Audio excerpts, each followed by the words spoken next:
This is a 6-year-old iPhone 11. It came out back in September 2019, and today it's running Apple's latest iOS 26. To really see how big that is, you have to remember what else was around at that time.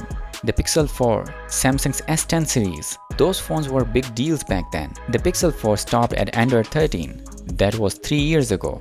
Samsung's S10, it never went beyond Android 12. Those phones, which were once direct competitors to this phone, the iPhone 11, are already software dead. And yet, here we are, the iPhone 11, from the same moment in time, is running what's probably its last but still a major update. iOS 26. And the moment I started using it, I forgot I was holding a 6-year-old phone. Visually, it feels modern again. Sure, the hardware shows its age, the borders around the screen are still chunky, but iOS 26 pulls focus away from that. The liquid glass shine, the bouncy animations, they make you forget. Compared to the earlier beta I tried, this version has a lot more elasticity. The bounce is stronger. That liquidy glass look, which everyone's been talking about, now feels tied to movement as well. Like when I pull up the number pad on the lock screen, the keys bounce into place before settling. Unlock the phone and the icons spring forward, then rest neatly on the home screen. The control center does it too. Pull it down and it stretches, squishes a little, then snaps back. There's elasticity everywhere now. It's a part of a larger design shift happening in software. Whether it's iOS 26 or Google's Material 3 Expressive, interfaces are becoming more playful, more dynamic. And honestly, it makes me so happy. But there's also something I notice missing. On iOS 26, the visuals are expressive, almost optical, but the haptics don't really match. Until you feel it, you don't realize you'd want it. If those subtle vibrations lined up with the motion, it would take the whole experience further. Right now, it looks amazing. It feels fluid through the eyes, but in hand, it's quieter than it could be. I haven't had iOS 26 on this phone for very long, so it's too soon to judge the battery life properly. In the past 24 hours though, there hasn't been any drastic change. Usually after a big update, the phone takes a few days to optimize itself, to relearn your patterns, so sometimes you notice quick drains at first, but so far, things look steady, and the glitches, none in my experience. I've seen people mention them online, but on this iPhone 11, I haven't run into any. What stands out instead is the refinement.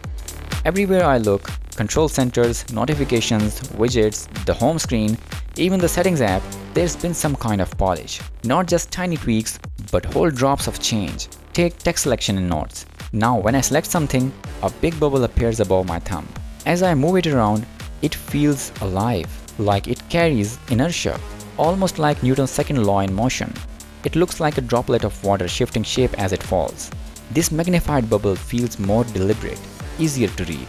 Even here on the iPhone 11 60Hz LCD panel, it looks fluid and beautiful. There's even a new camera app icon, and behind it, a completely redesigned setup. At first glance, it looks stripped down, almost too clean, like they just removed half the things that used to be there. But that's not the case. Everything's been realigned. Now you only see two main options, photo and video.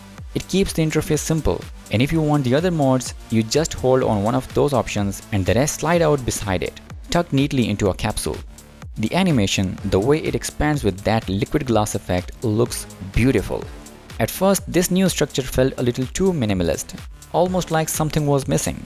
But the more I used it, the more it made sense. The tools I reach for most are right in front of me, and the rest stay out of the way until I need them.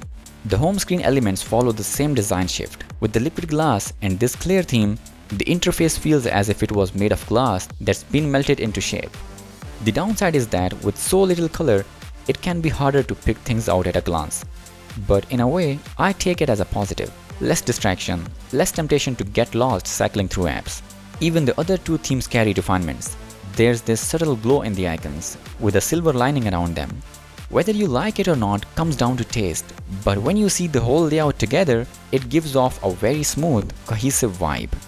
And then there's the notification shade. Pulling it down, you start to understand what Apple meant by liquid glass. The blur, the motion, it feels like a real material stretching across the screen. Animations for opening and closing apps feels quicker, still smooth, still fluid, but with more snap, more immediacy. And finally, the control center. It's been tuned so well now that it feels fully part of the liquid glass system now, while still staying clear and easy to read. No visibility issues, no contrast problems. And compared to iOS 18, the design shift is massive. Using it feels fresh again. What I enjoy most is the elasticity, the little bounce in the elements, the way everything jiggles as you move it. Sure, the missing haptic feedback still leaves a gap, but visually, it's so well done that I keep catching myself just pulling it down to watch it move. It looks that realistic. The Photos app has also been rethought. iOS 18's version was a mess of tabs and scattered folders. This one's better. The liquid glass theme carries into it too. When you look closely at the items shifting under the options dock, it's like light catching on actual glass. It doesn't just look good, it looks studied to translate those reflections into a software. Some people will say it's just visuals, nothing worth hyping. But here's the thing, this is all happening on a phone from 2019. Yes, the iPhone 11 has the A13 Bionic chip, 6 CPU cores and 4 GPU cores, so performance-wise it can handle it, but the point is longevity. Apple is the only one from that generation still keeping its phone alive at this level, and if a 6-year-old phone can feel new again, even briefly, that's a win. In fact, if an update can make you forget the age of your device, even for a little while, that's more than enough. Lock screen customization has been updated too. New frosted fonts, fresh clock styles, and the depth effect. It's been nailed here. When the time slips behind the subject of your wallpaper, it doesn't feel awkward or pasted on. It blends naturally. We've seen similar ideas on Android, but here it feels refined, confident in what it's trying to do. And it works beautifully. Anyway, wallpapers. Sounds minor, but they have added a few that fit this new aesthetic perfectly. Dynamic, shadow, sky, halo, and dusk. None of them are flashy or over-stylized. They are more like subtle mood lighting for your lock screen. And they are 3D. They shift in parallax when you tilt the phone. Settings have been cleaned up visually too. Sliders now use these liquid drop caps at the ends. A small detail, but they carry physics with them. They visually respond when you move them. Performance feels familiar, and this short time, nothing major has changed there. Animations remain fluid, especially layered with all the new visuals. But the thing I keep circling back to is haptics. That's what iOS 26 still misses on iPhone 11. The liquid glass physics and elastic bounce look amazing, but in the hand, it doesn't always follow through. On the recent screen or when adjusting brightness or volume, there's no tactile response. Yes, the phone taps once when you hit max or min, but it's basic. Nowhere near the continuous feedback you get on Android with Material 3 Expressive, and that makes a difference. It's the bridge between software and something that feels physical. And right now, iOS 26 still leans too much on the eye alone. So here's how I see it. The iPhone 11 is 6 years old. By now, it shouldn't feel this modern. But with iOS 26, it does.